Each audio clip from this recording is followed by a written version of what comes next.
The war had lasted so long that most in the capital no longer remembered what peace felt like.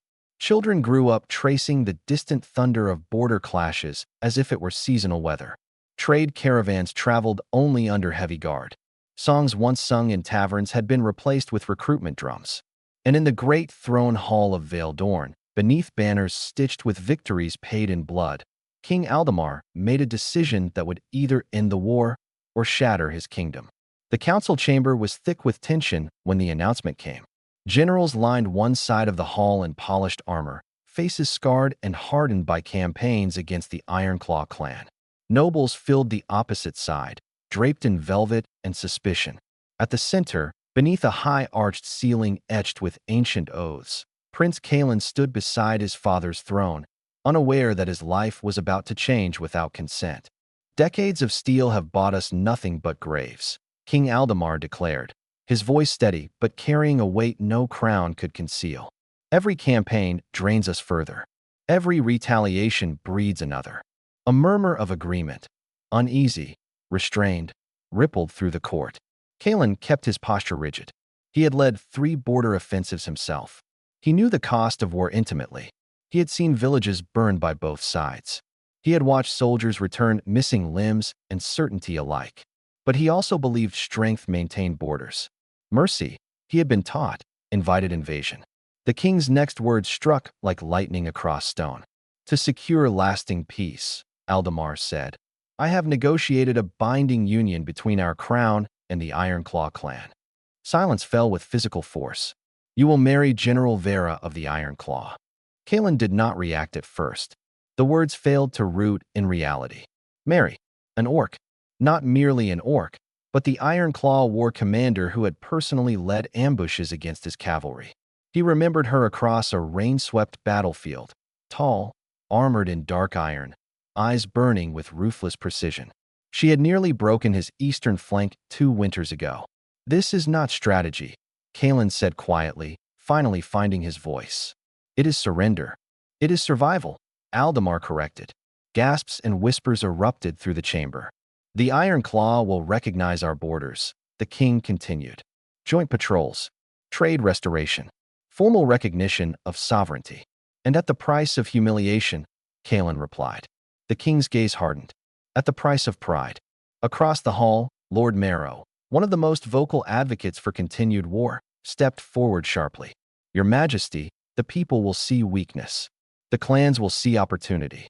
"The clans already see opportunity," Aldemar said. "We give them something different." Kalen stepped down from the dais, no longer content to stand beside the throne like ornament. "You negotiated my life without my voice." "I negotiated your future," Aldemar answered. "As heir, your duty is not to preference. It is to preservation." Kalen's jaw tightened. "You believe she wants this?" he asked. "You believe the Ironclaw general kneels willingly?" "She does not kneel," the king replied calmly. "Neither will you." The weight of that statement lingered. This was not romantic diplomacy. It was calculated balance. A marriage not of affection, but of leverage. Each side holding the other's bloodline in proximity. Neither daring open war without consequence. "And if it fails?" Kalen pressed. "Then we will know we exhausted every path before returning to steel." The court shifted uneasily. Kalen turned toward the tall stained-glass windows overlooking the capital. Below, citizens moved unaware of the decree about to reshape their future. Bakers, blacksmiths, children chasing stray dogs across cobblestone streets. They did not ask for war. They did not ask for peace through forced union either. "This binds us to our enemy," Kalen said quietly. "It binds our enemy to us," Aldemar replied. The distinction cut deep. A silence stretched between father and son, king and heir, long enough for the entire chamber to feel its weight. "When?" Kalen asked finally. "In 1 month." Whispers surged again, louder this time. The king rose from his throne, descending the steps until he stood directly before his son. "You have led men into battle," Aldemar said softly, though the hall could still hear. "Now you will lead them into peace." Kalen met his father's gaze without lowering his own. "Peace forced," he said. "Peace attempted," the king corrected. Outside the chamber doors, bells began to ring. Messengers already carrying word beyond palace walls. The prince understood something with cold clarity then. The decree would travel faster than any army. Nobles would scheme. Generals would doubt. Ironclaw warriors would bristle. And somewhere beyond the mountains, General Vera was likely hearing the same words. Neither of them had chosen this. Neither of them trusted it. But in 30 days, they would stand side by side beneath crown and clan banners, bound not by desire, but by necessity. The war had forged them as enemies. Now it would test whether they could survive as something else. The training yard behind the western battlements rang with the sharp rhythm of steel on steel. Prince Kalen moved with disciplined precision, blade flashing under the pale morning sun as he drove his sparring partner backward across the sand. Sweat streaked his temples, but his expression remained controlled, focused not on victory, but on force. Every strike landed harder than necessary. The decree had spread through the capital overnight. Servants whispered in corridors. Nobles debated in alcoves. Soldiers avoided direct eye contact. Some looked at him with sympathy, others with quiet doubt. A prince who could not command his own fate. What could he command? His opponent lunged. Kalen disarmed him in one clean motion and sent the blade skidding across the yard. Again, Kalen said sharply, "Your Highness," the night began. Again, they resumed. The clang of metal echoed across stone walls, but it did nothing to quiet the storm beneath Kalen's ribs. Marriage. To General Vera of the Iron Claw. He remembered her clearly, how she had repositioned her flank at Greyfen Ridge with surgical precision, forcing his battalion into a defensive retreat. She had fought not recklessly, but intelligently. That unsettled him more than brute strength ever had. "She nearly killed me," he muttered under his breath as he parried another strike. "She nearly killed many of us." The knight replied before realizing the risk of speaking so openly. Kalen halted.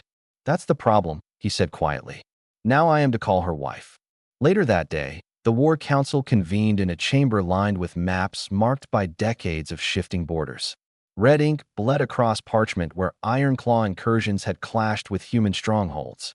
General Corvin folded his arms tightly. "Your Highness, the army stands ready if this negotiation collapses." "It has not collapsed," Kalen said evenly. "It is not war that concerns us," Corvin replied. "It is perception. The soldiers ask if the prince bends." "I do not bend," Kalen answered. "Then why accept?" Kalen held his general's gaze. "Because refusing fractures us from within before the Iron Claw ever lifts an axe." Silence followed. The general studied him carefully, searching for hesitation. He found none. That evening, Kalen walked the city alone, cloak drawn low to avoid unnecessary attention. He moved through market streets still echoing with debate. Some citizens spoke of hope, trade without fear, sons not conscripted. Others muttered that marrying the enemy meant inviting weakness into palace walls. A pair of dockworkers argued openly near a fountain. "If peace comes without more graves, I care not who he weds," one said. "And if the orcs poison him in his sleep," the other countered. Kalen did not intervene. He listened. He had been trained to lead armies. He understood flanking maneuvers, supply lines, siege endurance. But this was a battlefield without armor. Every word carried weight. Every rumor struck deeper than arrows. He stopped near the eastern overlook where the mountains cut a jagged silhouette against the darkening sky. Beyond those peaks lay Ironclaw territory. Beyond that, General Vera. He wondered how she had reacted. Rage, most likely. Perhaps insult. Perhaps something colder. Would she see him as puppet prince? As symbol of submission? Or as equal adversary forced into alliance? The thought unsettled him more than open hostility. Footsteps approached behind him. "King Aldemar." "You walk without guard," the king observed. "I needed quiet," Kalen replied. "You will have little of it in the coming weeks." Kalen faced his father fully.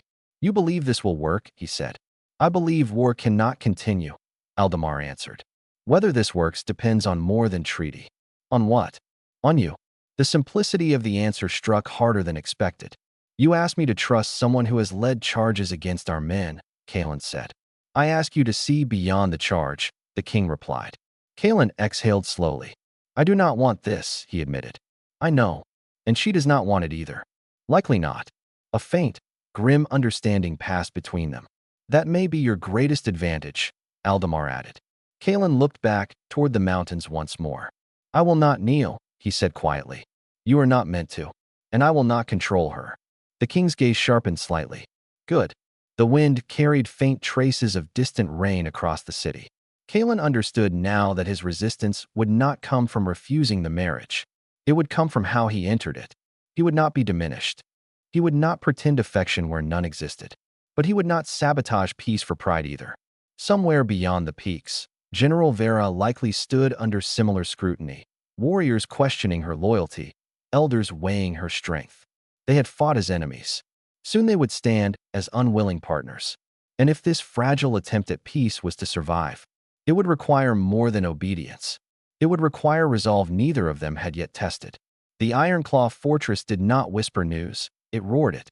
War horns echoed across the basalt cliffs as riders returned from the southern pass, carrying the human king's decree. Warriors gathered in the central courtyard, axes resting against shoulders scarred from decades of conflict. The air smelled of forge smoke and mountain wind. Above them, crimson and black banners snapped sharply against a sky that promised rain. General Vera stood at the heart of the courtyard, armored in dark iron etched with clawed sigils. Her presence alone quieted the murmurs. She had led Ironclaw forces through frozen ravines and summer sieges alike. She had never retreated without calculation. She had never bowed. Now she held a sealed parchment bearing the human royal crest. She broke it without ceremony. Silence deepened as she read. When she finished, she did not immediately speak. Her second-in-command, Karan Stonehide, stepped forward. What does the human king demand? Vera folded the parchment once. He demands peace, she said evenly. Low growls rippled through the gathered warriors. And the price? Karan pressed. Marriage. The courtyard erupted. Insult. Submission. Trap. Vera did not raise her voice to regain control. She did not need to. One measured step forward, and the noise faltered. To Prince Kalen, she continued. Recognition flickered across several faces. The same prince who withdrew at Grayfin Ridge. Karan asked. Yes. Mercy, someone spat. Weakness, another muttered. Vera's gaze sharpened. He chose not to burn a village, she said. That village housed their scouts. Karan countered. It housed children, she corrected. The correction unsettled more than anger would have. Karan folded his arms. You would accept? Vera did not answer immediately. She remembered Grayfin Ridge clearly. The rain, the mud, the moment she had expected human cavalry to press advantage. Instead, horns had sounded retreat. She had studied Kalen across distance, searching for deception. She had found none, only restraint. Now that same man was to be bound to her by oath. Refusal resumes war, she said finally. Murmurs shifted tone, less fury, more calculation. Ironclaw territory had endured lean winters. Human patrols had tightened around contested passes. Every season of conflict drained resources. Pride filled no granaries. Karan's jaw clenched. And marriage fills them. Trade might, Vera replied. You would wear their crown? I would not kneel to it. The words cut cleanly. Later, inside the war hall carved from volcanic stone, clan elders convened. Torches cast long shadows across etched battle records lining the walls. Chieftain Rieger Ironclaw regarded Vera from his elevated seat. You know what they will say, he said. Yes. They will claim you are being caged. Yes. And if you go? I go as general, she replied. Not captive. Rieger studied her closely. You would live among humans. I would watch them closely. A faint, approving rumble passed through one elder. And if the prince attempts dominance, another asked. Vera's expression did not shift. He will learn quickly. A few warriors allowed low, grim chuckles. Rieger leaned forward slightly. This union binds our bloodline to theirs, he said. If betrayal comes, it will be catastrophic. And if peace holds, Vera countered, we gain breathing room. Silence settled heavily. You do not want this, Rieger observed. No. Then why accept? Vera met his gaze directly. Because endless war serves those who profit from it, she said, not those who fight it. The honesty carried weight. Outside, thunder rolled across the mountains. When Vera exited the hall, Karan followed. You trust him? He asked quietly. I do not trust humans, she replied. That is not what I asked. She paused at the edge of the cliff, overlooking the winding passes below. I trust that he did not burn that village, she said at last. Karan considered that. That is thin ground, he said. It is enough to stand on. Word spread quickly through Ironclaw territory. Some warriors respected her resolve. Others questioned whether proximity to the human crown would weaken her authority. Younger fighters, hungry for continued battle, muttered about betrayal. Vera heard it all. She did not respond publicly. Instead, she walked the training grounds the next morning and disarmed 3 challengers in succession without breaking rhythm. Doubt quieted more effectively under demonstration than debate. By nightfall, the rain began. Vera stood alone beneath the fortress overhang, watching lightning split the sky beyond distant peaks. Prince Kalen, enemy, soon husband. Neither of them had chosen this. Neither of them trusted it. But if peace was to be forced into existence by crown and clan alike, it would not survive on submission. It would require strength. And Vera had never lacked that. The ceremony was held at the border fortress of Stonewatch, a place chosen carefully by both kingdoms. It stood between territories, neutral ground built for war, now repurposed for peace. Its walls were thick, scarred by past sieges, and its courtyard wide enough to host armies. On this day, it hosted something far more dangerous. No garlands decorated the stone battlements. No musicians played triumphant melodies. Soldiers lined the perimeter instead, human knights in polished steel on one side, Ironclaw warriors in dark iron on the other. They did not glare openly, but their silence carried centuries of conflict. Prince Kalen arrived first, clad not in ceremonial silk, but in formal armor bearing the royal crest. He had refused a crown for the occasion. If this was to be a treaty, he would stand as soldier as much as heir. Across the courtyard, the Ironclaw procession entered without fanfare. General Vera rode at its head, armor gleaming beneath overcast skies, crimson war cloak trailing behind her like a banner of defiance. She dismounted without assistance and approached the central platform erected between the 2 assembled forces. For a long moment, they simply stood facing one another. No smiles, no softening, only recognition. A human high cleric and an Ironclaw oath speaker stood between them, scrolls in hand. The union had been negotiated word by word, clause by clause, until neither side could claim dominance without consequence. The cleric cleared his throat. This binding is entered under authority of crown and clan. It is not surrender. The oath speaker continued seamlessly. It is not conquest. Kalen's gaze remained fixed on Vera. Do you enter this union willingly? The cleric asked him. He did not hesitate. I enter it knowingly. A murmur rippled through the human ranks. It was not the same as willing, but it was not refusal either. The oath speaker turned to Vera. Do you enter this bond without coercion of spirit? Her jaw tightened slightly. I enter it standing, she said. The phrasing was deliberate. Rings were presented, one forged of royal silver etched with Ironclaw runes, the other of dark Ironclaw steel marked with the royal sigil. Neither pure, both altered. Kalen stepped forward first. His hand was steady as he slid the iron band onto her finger. Her skin was warm despite the cold wind sweeping the courtyard. Vera followed without delay. When she placed the silver ring upon his hand, her grip lingered half a heartbeat longer than necessary. Not affectionate, not possessive, but firm. A silent acknowledgement of balance. The cleric raised his voice. By decree of King Aldemar and Chieftain Rieger, this union stands as symbol of peace between realms. No applause followed. Instead, both armies shifted subtly, adjusting weight, tightening grips on spear shafts and axe handles. The tension was not celebration, it was watchfulness. Then, in a gesture unexpected by many, Kalen turned not toward the human ranks, but toward the Ironclaw warriors. I will not command what I do not understand, he said clearly. The statement hung in the cold air. Vera responded in kind, facing the human soldiers. I will not kneel where I am not respected. The echo between their declarations was unmistakable.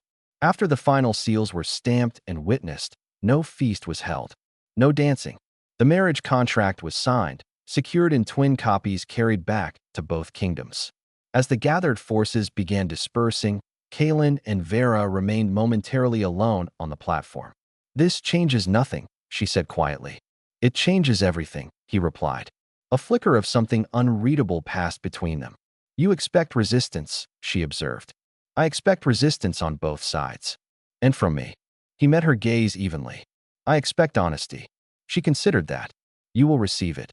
The wind shifted, carrying distant thunder across the plains. Two former enemies descended the platform side by side, not touching, not speaking further, but aligned in direction. Behind them, soldiers watched carefully. No one cheered. No one protested openly. The wedding had not healed wounds. It had merely stitched them closed. And both Kalen and Vera understood with quiet clarity that the true battle would not be fought with blades. It would be fought in halls, in whispers, in perception. The vows had been spoken, but neither of them believed peace could be declared into existence. It would have to be defended, together or not at all. The capital welcomed General Vera with polished smiles and sharpened eyes. Banners bearing both royal blue and ironclaw crimson hung from the palace towers, their colors arranged carefully to suggest equality.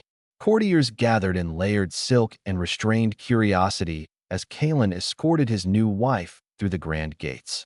Trumpets sounded, not celebratory, but formal. Every note felt measured. Vera did not flinch at the spectacle. She had entered enemy fortresses before. This one simply smelled of perfume instead of smoke. Inside the palace hall, nobles bowed stiffly, some too shallow to qualify as respect, others too exaggerated to seem sincere. Conversations resumed in hushed tones once they passed, whispers trailing like faint blade strokes across marble. She walks like she owns it. She looks ready for battle. She is battle. Kalen heard every murmur. He kept his expression neutral. The first evening's banquet proved the true test. Long tables stretched across the hall beneath crystal chandeliers, heavy with silverware and expectation. Vera wore formal attire at Kalen's suggestion. Deep crimson fabric reinforced subtly beneath with light chainmail. She refused jewels. Lord Marrow, ever calculating, was the first to approach. "General," he said with thin courtesy, "you must find our climate mild." Vera met his gaze evenly. "I have fought in colder places." A few nobles suppressed uneasy smiles. "And our customs?" Marrow continued. "I am observing them. Adaptation is admirable." "I do not intend to adapt," she replied calmly. "I intend to understand." Marrow blinked once before withdrawing. Across the table, Kalen caught her eye briefly. "You are unsettling them," he murmured. "They expected submission. They expected spectacle. They receive neither." Dinner progressed under fragile civility, but tension thickened as wine loosened tongues. A younger noble, emboldened by arrogance, leaned toward Kalen. "Does she eat with a blade as well?" he muttered. Vera heard it. Her fork paused midair. Kalen's hand stilled on the table. "She hears you," he said quietly without looking at the noble. The young man flushed but attempted bravado. "I meant no." "You meant insult," Kalen corrected. Silence spread outward from their section of the table. Vera set her fork down deliberately. "In Ironclaw," she said evenly, "we do not hide hostility behind humor." The young noble swallowed. Marrow quickly intervened, laughter too sharp. "Tensions are high on both sides. We must all be patient." "Patience is not weakness," Vera replied. "And pride is not strength," Kalen added. The exchange shifted the balance. Later that night, as servants cleared the hall, Kalen found Vera in the palace training yard.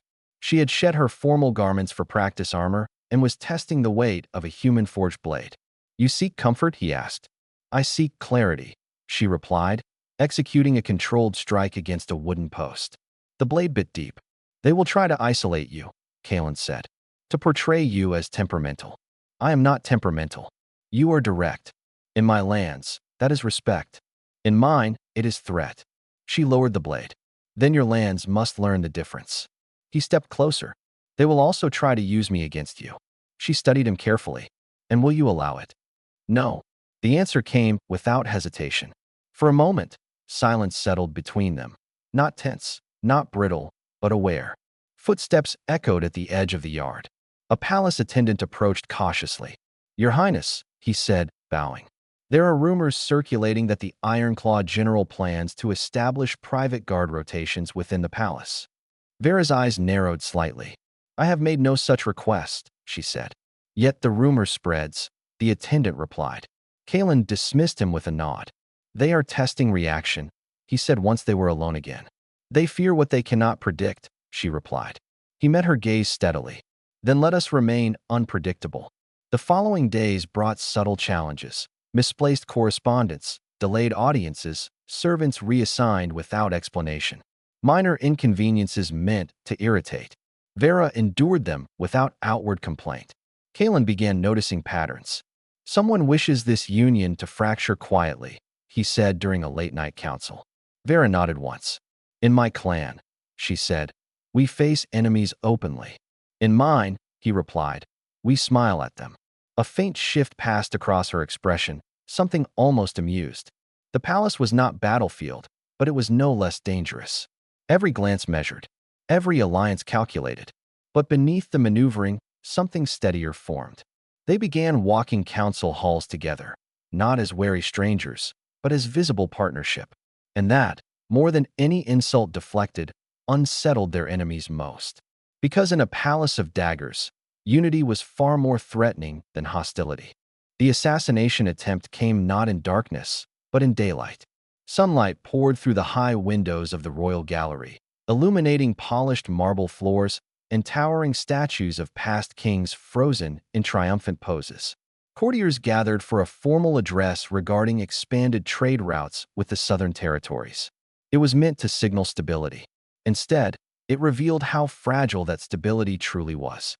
Prince Kalen stood before the assembly, outlining new patrol agreements between human and Ironclaw forces. Vera remained slightly behind him, not as subordinate, but as visible partner. Her presence alone sent murmurs through the crowd. "We will establish joint oversight along the Eastern Pass," Kalen declared. "Trade caravans will be protected under shared authority." A noble in the third row shifted too quickly. Vera noticed first. His movement was wrong, too deliberate, too tense. Her hand moved instinctively toward the blade at her side. The noble stepped forward abruptly, cloak flaring wide. Steel flashed. The dagger was not aimed at Vera. It was aimed at Kalen. Time fractured. Vera moved without hesitation, colliding with Kalen's shoulder and forcing him sideways just as the blade cut through air where his throat had been. The dagger instead sliced across her upper arm, tearing through fabric and drawing immediate blood. Gasps erupted. Kalen recovered in an instant, drawing his sword with a sharp metallic whisper. He intercepted the attacker before a second strike could land, blade locking against dagger. "Seize him," Kalen commanded. Guards rushed forward. The assassin struggled fiercely, eyes wild not with desperation, but conviction. "You disgrace the crown," he shouted. "Peace is weakness." Vera drove her knee into his midsection, disarming him fully before guards forced him to the floor. Blood dripped steadily from her arm onto white marble. Red against white. Silence fell heavy across the gallery. Kalen turned to her immediately. "You're injured," he said, voice tight. "It is shallow," she replied evenly. The assassin spat at their feet. "You would bind human blood to beasts." Kalen's jaw hardened. "Remove him," he ordered coldly. The attacker was dragged away, still shouting. Whispers ignited instantly across the hall. It was meant for the prince. No, it was staged. The Ironclaw provoked this. Vera stepped forward before speculation could gain momentum. "The blade was human-forged," she said clearly. "Do not twist what you witnessed." Her voice carried authority. Kalen raised his sword slightly, not in threat, but in declaration. "This attempt was not Ironclaw aggression," he said. "It was treachery within our own walls." The accusation struck harder than defense. Within minutes, the hall emptied under tight security. In the private chamber that followed, palace healers tended Vera's wound. The cut was deep enough to scar, but not fatal. "You moved before I saw it," Kalen said quietly once the healer withdrew. "I was watching the room," she replied. "For me?" "Yes." He studied her carefully. "You could have let him strike," he said. "And unravel everything," she countered. He stepped closer, lowering his voice. "That is not what I meant." She held his gaze. "I do not fight beside someone I intend to lose," she said simply.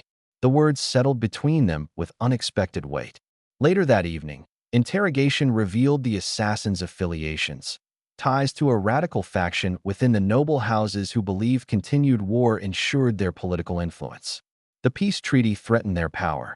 They would kill their own prince to preserve it, Kalen said grimly during council. "They would kill anyone," Vera replied. "Even you." Her expression remained steady. "I am difficult to kill." A faint breath escaped him, almost a laugh. The attack shifted perception across the capital. Citizens had seen Vera shield their prince. They had seen Kaelin stand publicly in her defense. The narrative of reluctant enemies began to fracture.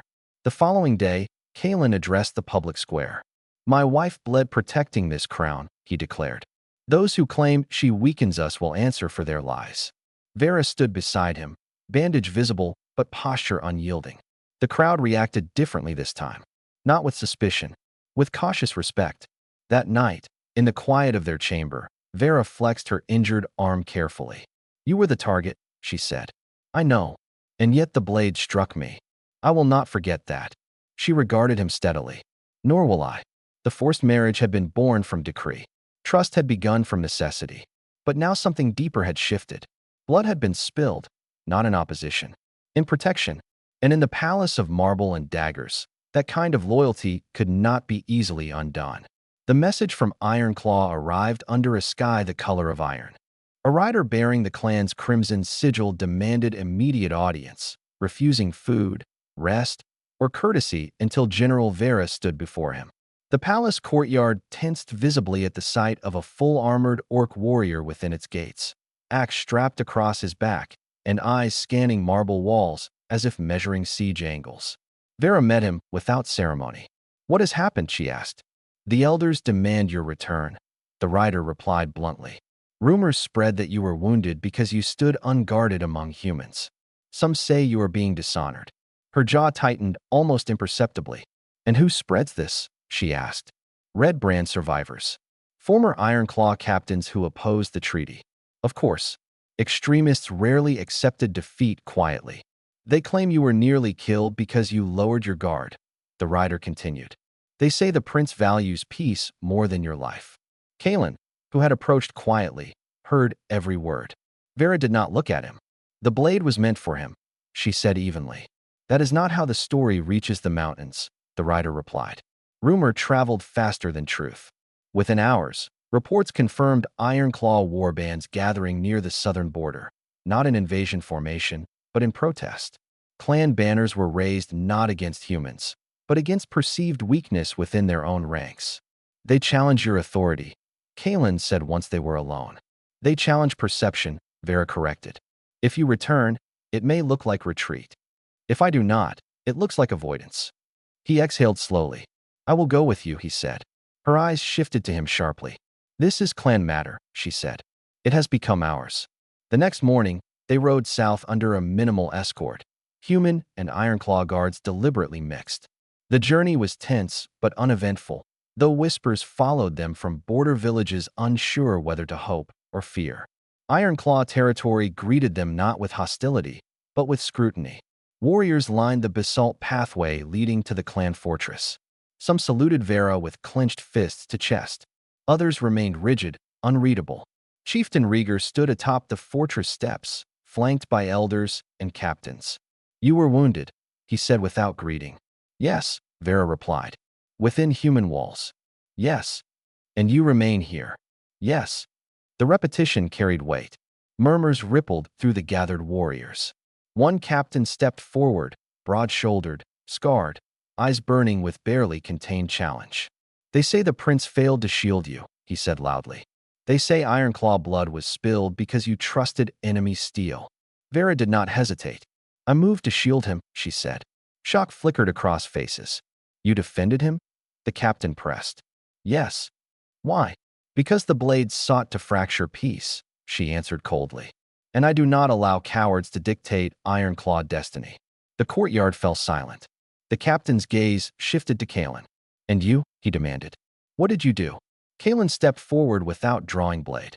"I stood publicly before my court and declared her loyalty unquestioned," he said. "And I will do so again." Some warriors scoffed. Words were wind. Kaelin understood that.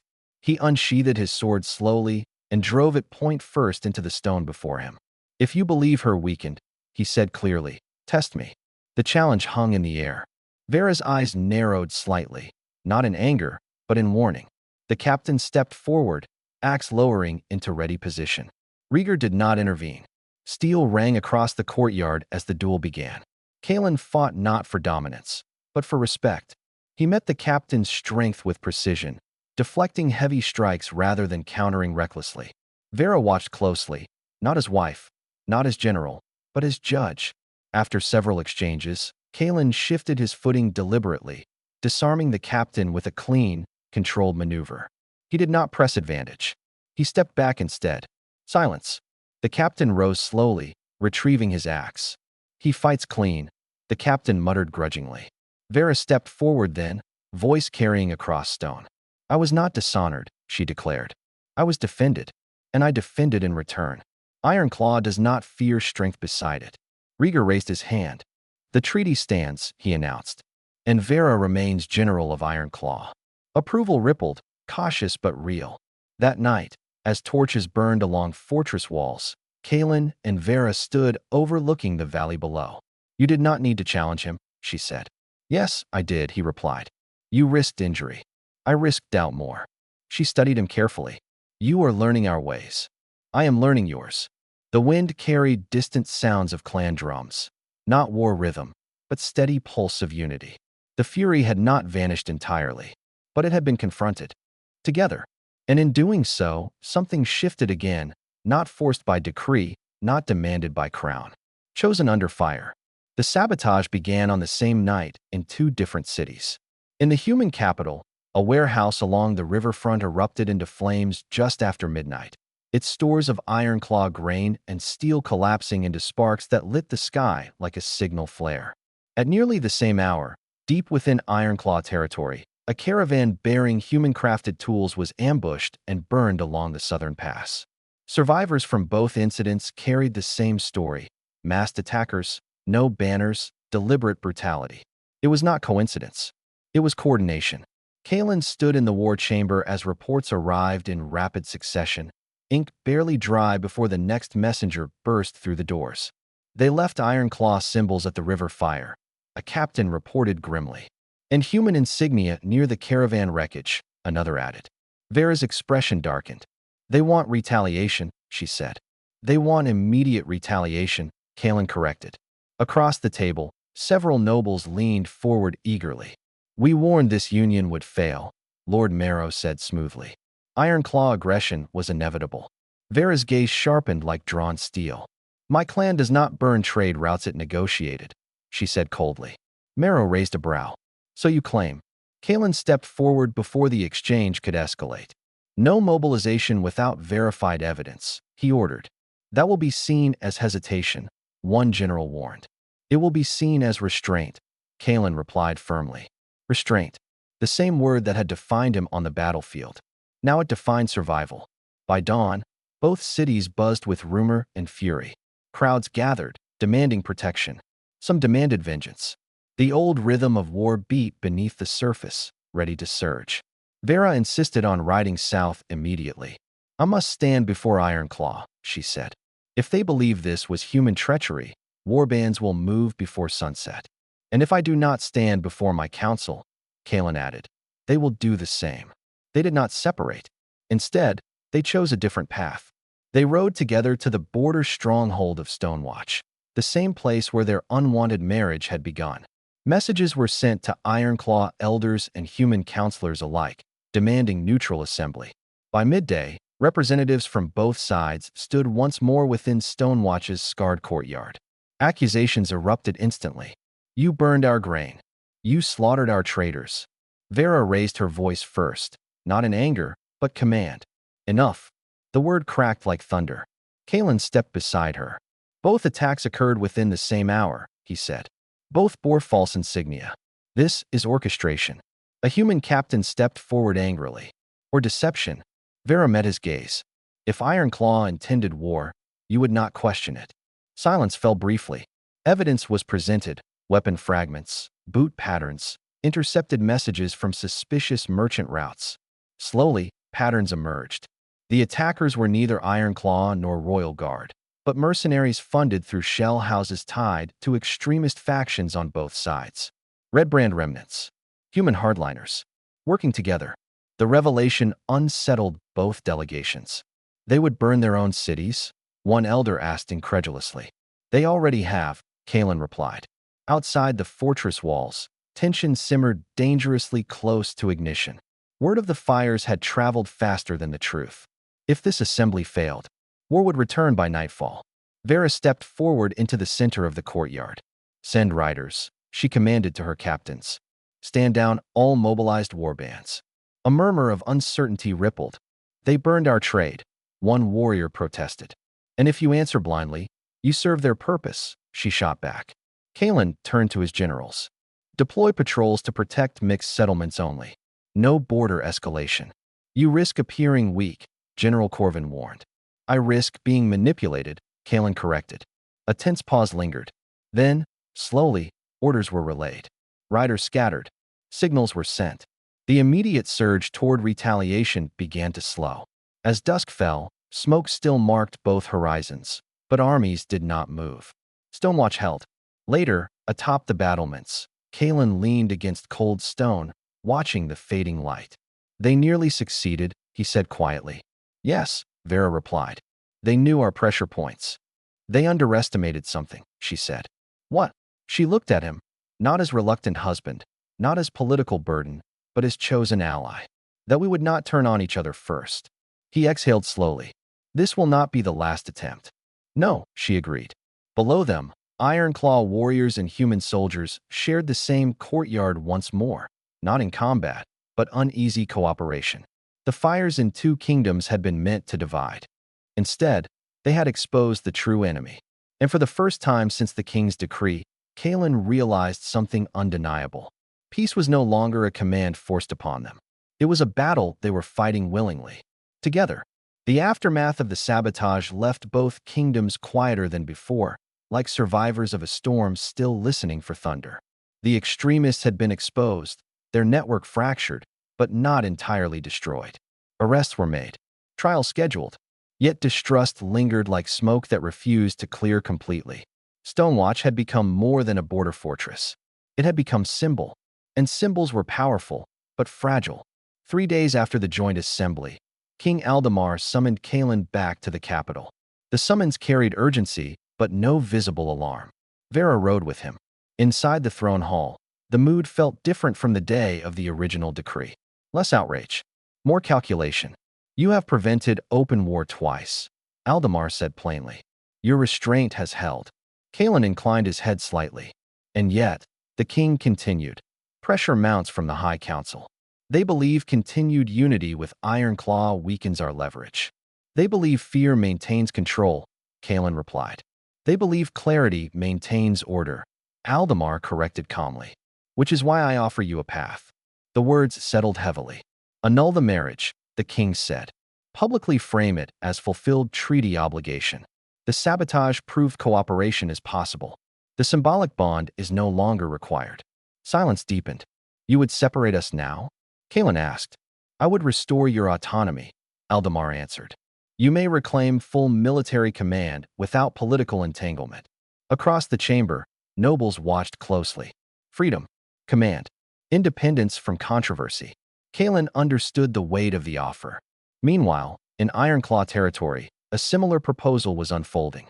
Vera stood before Chieftain Rieger beneath the stone-carved history of her ancestors. "You have proven your strength," Rieger said. "The clan stands steady." Vera listened carefully. "You may return permanently," he continued. "Lead Ironclaw without shared crown shadow. The treaty holds regardless. Return. Full command. Authority unquestioned." "You would support it?" she asked. "I would," Rieger replied. The implication was clear. Both kingdoms were offering them release.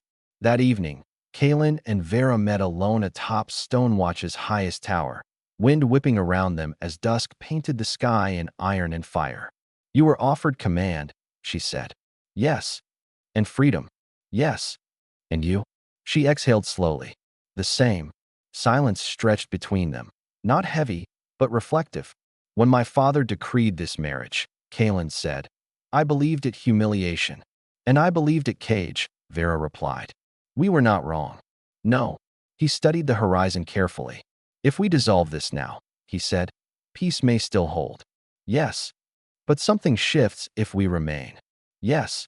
The wind pressed against them, carrying the distant scent of pine and smoke. "This began as duty," she said quietly. "It did. Duty forced." "Yes." She turned fully toward him. But what remains is not forced. The words hovered between them. Kalen stepped closer, not invading space, not demanding, but present. When I shielded you at the gallery, he said, it was instinct. When I shielded you, she replied, it was choice.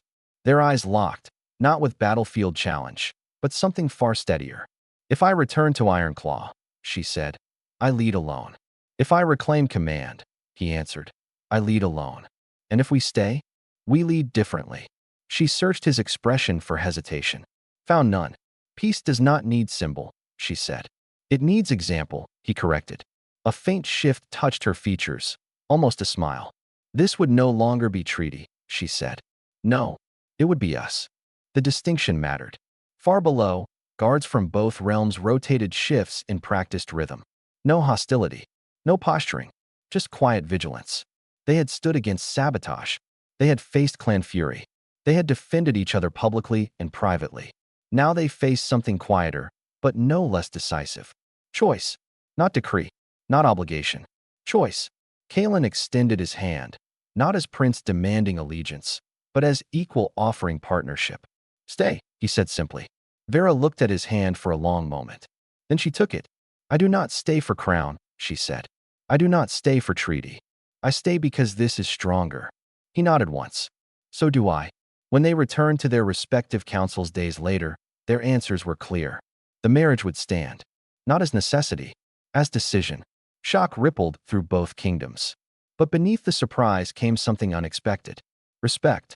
They had been given freedom, and they had chosen each other. In a world shaped by war and pride, that choice carried more weight than any decree ever could. The announcement was not made with trumpets. It was made with steadiness. In the grand hall of Vale Dorn, beneath banners that had once represented decades of bloodshed, Prince Kalen and General Vera stood side by side before the assembled court. Nobles filled the chamber in restless anticipation. Word had already spread that both had been offered release from their union. Most expected dissolution. Instead, they witnessed resolve. This marriage began as decree, Kalen said, his voice carrying clearly across marble and stone. It was forged to prevent further graves. A ripple of quiet acknowledgement moved through the hall. But what began as obligation, he continued, now stands as deliberate choice. Vera stepped forward slightly, not behind him, not after him, but beside him. I was offered return to my clan without shared crown, she said evenly. I was offered command without complication. Eyes sharpened across the room. I refused. Murmurs swelled instantly. Kalen did not wait for them to crest. So did I. Silence struck harder than applause ever could. King Aldemar watched from his throne, not intervening, not correcting. Vera's gaze swept across the nobles who had doubted her presence since the first banquet. This union will not end because extremists fear it, she declared. It will not end because pride finds discomfort. Kalen added quietly. It will continue because peace deserves more than temporary truce. The words shifted the chamber's energy. What had once been seen as political necessity now carried different weight. Not surrender. Commitment. Outside the capital, Ironclaw territory received similar declaration beneath basalt cliffs and crimson banners. Chieftain Rieger stood beside clan elders as Vera addressed them directly. I return not as divided loyalty, she said. I remain both Ironclaw and allied crown. Some warriors bristled. Others listened. Our strength is not lessened by partnership, she continued. It is sharpened by it. No challenge rose that day. Not because doubt vanished, but because respect outweighed it. Over the following months, change settled gradually rather than dramatically. Joint academies formed along the border where human and Ironclaw recruits trained under mixed instructors. Trade routes expanded cautiously. Disputes still occurred, but they were settled by counsel rather than steel. Kalen no longer introduced Vera as symbol. He introduced her as equal. Vera no longer stood in court as foreign general. She stood as co-architect of policy. There were still whispers. There were always whispers. But fewer citizens spoke of betrayal. More spoke of possibility. One evening, long after formal council had adjourned, Kalen and Vera stood once more atop Stonewatch's battlements, the place where their forced marriage had first bound them unwillingly. Below, human and Ironclaw patrols moved in coordinated rhythm under torchlight. When my father decreed this, Kalen said quietly, I believed it humiliation. When mine agreed, Vera replied, I believed it compromise. And now, she considered carefully, now it is neither. He looked at her. It is foundation, she finished. The wind carried no scent of smoke that night, only distant pine and clean air. I once thought peace required domination, Kalen admitted. And I believed it required endurance, Vera said. Perhaps it requires both, he suggested. She shook her head slightly. No, it requires choice. He nodded. They had not erased history. They had not erased bloodshed. But they had redirected its course. Not through surrender. Not through fear. Through decision. Below them, twin banners stirred in the night wind, royal blue and ironclaw crimson. Separate colors. Equal height. Not merged into one. Not overshadowing the other. Balanced. The king had ordered peace through marriage. Neither of them had wanted it. Yet when given the freedom to walk away, they had stayed. And in that deliberate act, peace ceased to be command. It became commitment. And commitment, chosen freely, proved stronger than any decree.